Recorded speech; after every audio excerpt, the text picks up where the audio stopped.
Yo, welcome back, kembali lagi di channel Atoa Hayato. Bagaimana kabar nakama sekalian? Semoga selalu baik-baik saja. Yasa, setelah 2 minggu libur, kini chapter 1132 akan segera rilis. Dan di sini Mimin sudah mendapatkan beberapa bocoran atau spoiler penting yang akan muncul di chapter mendatang. Oke lah, tanpa basa-basi lagi, langsung aja kita masuk ke pembahasannya. Pada chapter sebelumnya kita melihat Luffy masih bersama dengan Loki di bagian bawah Pulau Elbaf. Sementara para kru topi jerami melanjutkan perjalanan ke desa terdekat. Nah, poin pertama pada spoiler ini mengatakan jika kru topi jerami termasuk Luffy sudah sampai di desa bagian tengah Pulau Elbaf. Ya, dari informasi ini secara tidak langsung sudah terkonfirmasi ya bahwa Luffy sudah meninggalkan Loki dan bergabung kembali dengan kru topi jerami. Tapi sayangnya kita belum mendapatkan konfirmasi mengenai apakah Borgo Loki sudah dilepaskan Luffy atau tidak. Nah, sepertinya permasalahan tentang Borgo Loki ini masih akan disimpan untuk beberapa chapter mendatang. Namun kemungkinan besar Borgo Loki belum dilepaskan sih, karena kan kalau dilepaskan tentu Loki akan langsung mengamuk dan membuat kekacauan. Luffy pun tentu akan bertarung dengannya, dan pertarungan melawan raksasa terkuat di Elbaf tentu tidak akan berjalan mudah. Oke, lanjut pada poin kedua. Kita mendapatkan konfirmasi bahwa Road sudah dikalahkan oleh Kurt dan Goldberg. Ya, jadi setelah main kejar-kejaran, Road ini akhirnya dikalahkan oleh dua rekan raksasanya itu. Ya, mungkin setelah ini Road akan dibawa ke hadapan kapten mereka, yaitu Hairudin, untuk mendapatkan hukuman atas perilakunya yang sudah mempermainkan kru topi jerami. Nah, lanjut pada poin ketiga. Kita disajikan pemandangan yang menakjubkan dari Pulau Elbaf yang belum pernah diperlihatkan. Bahkan kotak narasi dari narator pun menggambarkan kemegahan bagian Pulau Elbaf tersebut. Ya, Pulau Elbaf memang sangat luas, apalagi bagi para manusia biasa seperti Luffy. Tentu mereka akan sangat takjub saat melihat bagian indah dari pulau para raksasa ini. Nah, selanjutnya ada sebuah catatan dokumentasi dari seorang petualang terkenal yang bernama Laws Arnold. Laws Arnold ini lahir di Greenland. Kurang lebih 100 tahun lalu dia tiba di Little Garden.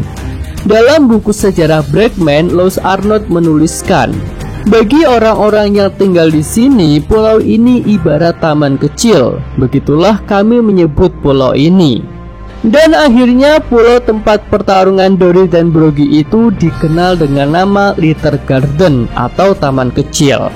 Nah, selain itu petualang tersebut juga menulis tentang keberadaan pulau raksasa Elbaf, dan dia meninggalkan pesan yang berbunyi, jangan lama-lama tinggal di Elbaf. Ya, sepertinya perkataan Laws Arnold mengenai Pulau Elbaf ini akan menjadi salah satu alur yang muncul di Arc Elbaf.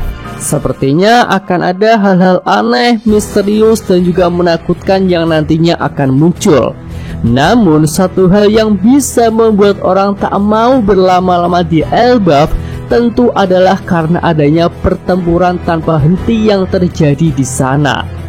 Ya, ketika bertemu dengan Luffy, sang pangeran terkutuk Loki mengatakan jika di tanah Elbaf sudah terjadi pertempuran yang tak pernah berakhir.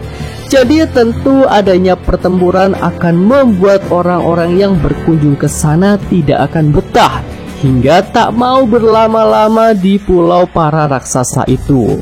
Oke, lanjut kita menuju poin terakhir pada bocoran ini, dan ini cukup mengejutkan. Nah, di sini dikatakan jika ada sosok siluet yang berjalan menuju hutan Elbaf. Nah, lagi-lagi muncul sosok dalam bentuk siluet. Jadi kira-kira siapakah dia? Ketika mendengar kata siluet di Elbaf, Mimin langsung kepikiran dengan sosok karakter misterius yang sudah menunggu Luffy di Pulau Elbaf. Sosok itu muncul di akhir chapter 1124. Identitas siluet itu masih menjadi perdebatan. Ada yang mengatakan bahwa siluet itu adalah Chopper Gaban, dan ada juga yang mengatakan bahwa sosok siluet itu merupakan Golden Lion Shiki. Untuk Gaban tentu masih masuk akal ya, apalagi selain sebagai salah satu kru inti bajak laut Roger, dia juga termasuk kandidat sebagai sosok dengan luka bakar yang punya informasi penting mengenai Road Poneglyph. Dan tentu akan tepat jika sosok Gaban ini muncul di hadapan Luffy. Lalu sosok Shiki juga sudah banyak diprediksikan akan muncul kembali di Pulau Elbaf.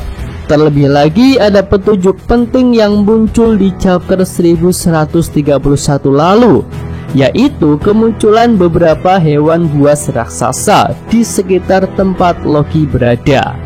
Nah, menariknya di sini hewan-hewan buas yang muncul itu mirip dengan hewan-hewan buas yang pernah muncul di movie Strong Wolf, di mana pada movie itu Shiki-lah karakter antagonis utamanya. Jadi sampai di sini patut diduga jika Shiki punya suatu rencana di Pulau Elbaf, dan tentunya rencana itu akan mengancam Luffy dan para kru topi jerami. Nah, selain Gaban dan Shiki, sebenarnya sosok Saul juga bisa menjadi sosok yang muncul sebagai siluet di chapter 1132 ini. Karena di chapter 1131 lalu sosok Saul sudah disinggung. Di chapter itu Saul dikabarkan jatuh pingsan, dan mungkin saja kejadian pingsannya Saul itu terjadi di dekat hutan. Lalu mungkin di akhir chapter ini Saul sudah kembali bangkit dan bisa meneruskan perjalanannya ke hutan Elbaf. Oke, itu aja pembahasan untuk update spoiler chapter 1132 ini. Jika ada tambahan atau update terbaru, mungkin akan Mimin buat pada video selanjutnya. Yosa, Mimin atau Hayato, terima kasih. Oke, cukup sekian video kali ini. Semoga nakama sekalian menyukainya. Terima kasih udah nonton. Jangan lupa like-nya dan subscribe channel atau Hayato. Yo!